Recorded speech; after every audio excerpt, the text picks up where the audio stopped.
నమస్తే. ఇన్నాళ్ళు నన్ను సపోర్ట్ చేస్తూ, ఎంకరేజ్ చేస్తూ మీ ప్రేమని నాకు అందిస్తున్న ప్రతి ఒక్కరికి కృతజ్ఞతలు. అలాగే ఈ వీడియో కూడా ఖచ్చితంగా మీకు ఉపయోగపడుతుంది. లైక్, షేర్ అండ్ సబ్స్క్రైబ్ చేసి మీ సపోర్ట్‌ని నాకు అందించండి. అలాగే ఈ వీడియో పట్ల మీకున్న అభిప్రాయాన్ని కామెంట్ సెక్షన్‌లో కామెంట్ చేసి తెలియజేయండి. ఇప్పుడు వీడియోని చూద్దాం. నమస్తే, వెల్కమ్ టు అవర్ ఛానల్. నేను పద్మిని. ప్రస్తుతంతో పాటు ప్రముఖ ఆధ్యాత్మికవేత్త, శ్రీ విద్య ఉపాసకురాలు, ఎనర్జీ వాస్తు స్పెషలిస్ట్ శ్రీమతి జయప్రద గారు మనతో పాటు ఉన్నారు. మాట్లాడదాం. జయప్రద గారు నమస్తే అండి. శ్రీమాత్రే నమః. ఎలా ఉన్నారు? బాగున్నానన్నా, మీరు ఎలా ఉన్నారు? నేను బాగున్నానండి. ఇకపై రెగ్యులర్ గా మాకు సమయం ఇచ్చి వీడియోస్ ఇవ్వాల్సిందిగా మనవి. తప్పకుండా కాంబినేషన్ చాలా ఇష్టం నాకు. Thank you. నాకంటే చాలా సమయస్ఫూర్తిగా అడుగుతుంటా ఏ విషయం క్వశ్చన్స్ అయినా. అలా అడిగినప్పుడు ఏమవుతుందంటే చాలా విషయాలు చెప్పాలనిపిస్తుంది. అందుకని ఖచ్చితంగా నాకు ఇంట్రెస్ట్ తప్పకుండా వస్తాను. వాగ్దేవి అనుగ్రహం ప్రతి ఒక్కరి మీద పరిపూర్ణంగా ఉండాలని మనస్ఫూర్తిగా కోరుకుంటూ మరి మొదలు పెడదామండి. తప్పకుండా. జూలై 1వ తారీఖు ఈ రోజు రాశి ఫలాలతో మీరైతే చాలా బ్యూటిఫుల్ గా, ఎందుకంటే మీరు అనాలిసిస్ లో కూడా ఉన్నారు.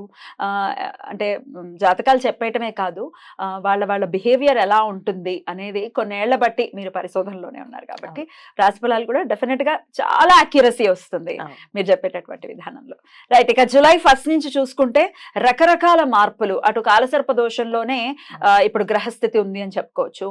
అలాగే శని యొక్క వక్రం ఉంది, గురువు యొక్క అతిచారం ఉంది, మళ్ళీ కుజుడి వక్రం ఉంది. ఇట్లా రకరకాల గ్రహస్థితి. ఏమిటి ఇంత అలాగా మూకమ్మడి దాడి అంటారు కదా, అలానే ఉందా అనిపిస్తోంది.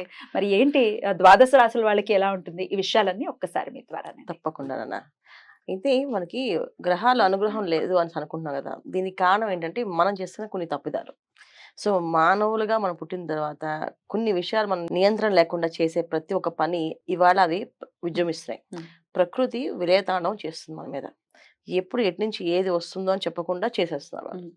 ఎందుకు ఇలా చేస్తుందంటే దానికి కారణం కూడా మనమే. ఎందుకంటే అకాలంగా చెట్లు నరికేస్తున్నాం, అంటే అకాలంగా ఇష్టం వచ్చినట్టుగా విసర్జన చేయడం, ఎక్కడ పడితే అక్కడ మాట్లాడడం, ఇష్టం వచ్చినట్టు మన మనుషుల్ని హీనంగా మాట్లాడడం.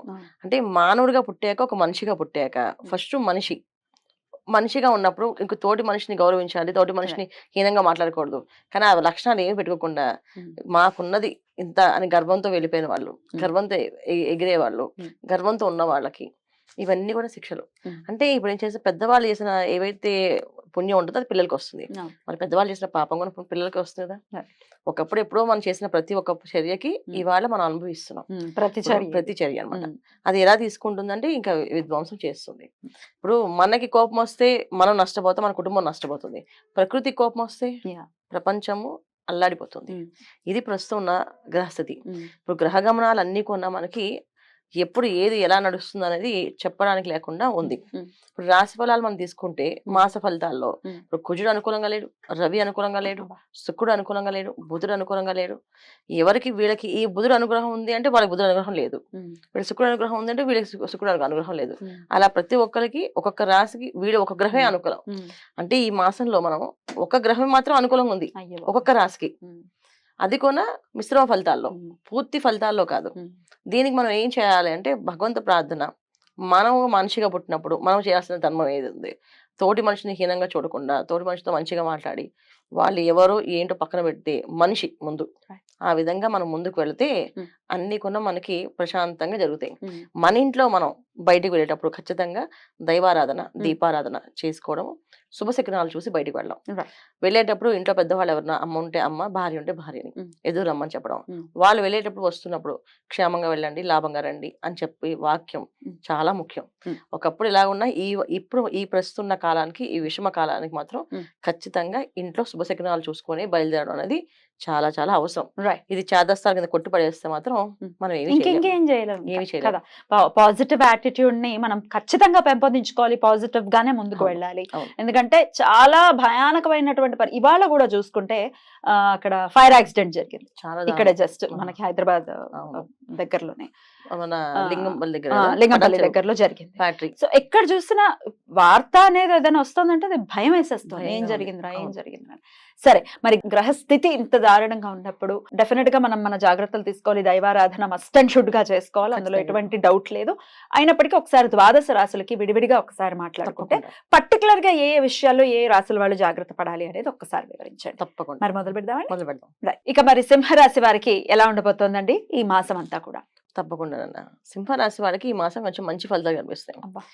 తెలియకుండానే ఒక మొండి ధైర్యంతో వీళ్ళు పనులు చేస్తుంటారు ఈ మాసంలో. అంటే జనరల్ గా సింహరాశి అంటే మనం అనుకుంటాం సింహరాశి వాళ్ళు చాలా గంభీరంగా ఉంటారని. కన్విషన్ గంభీరంగా ఉంటారు. కానీ చాలా సైలెంట్ గా వాళ్ళు ఏ పని చేయరు.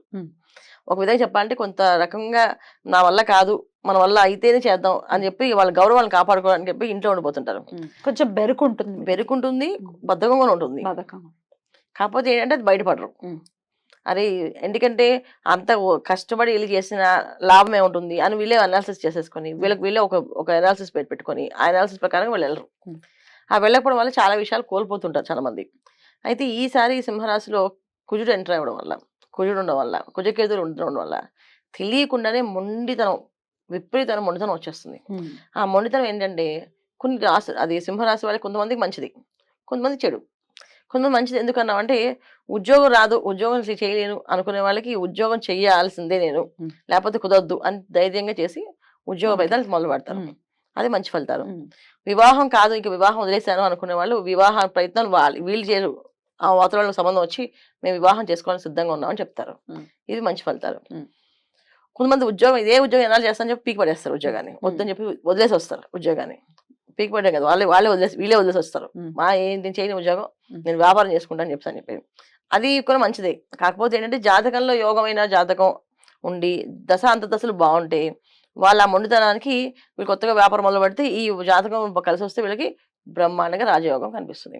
ఎందుకంటే ఇక్కడ వీళ్ళకి కేతువు రాహు ఇద్దరు వీక్షణ ఉంది సింహరాశిలో. కుజకేతువులు ప్లస్ కేతువు రాహు, మళ్ళీ కుజుడు రాహువు, కుజుడు శనేశ్వరుడు.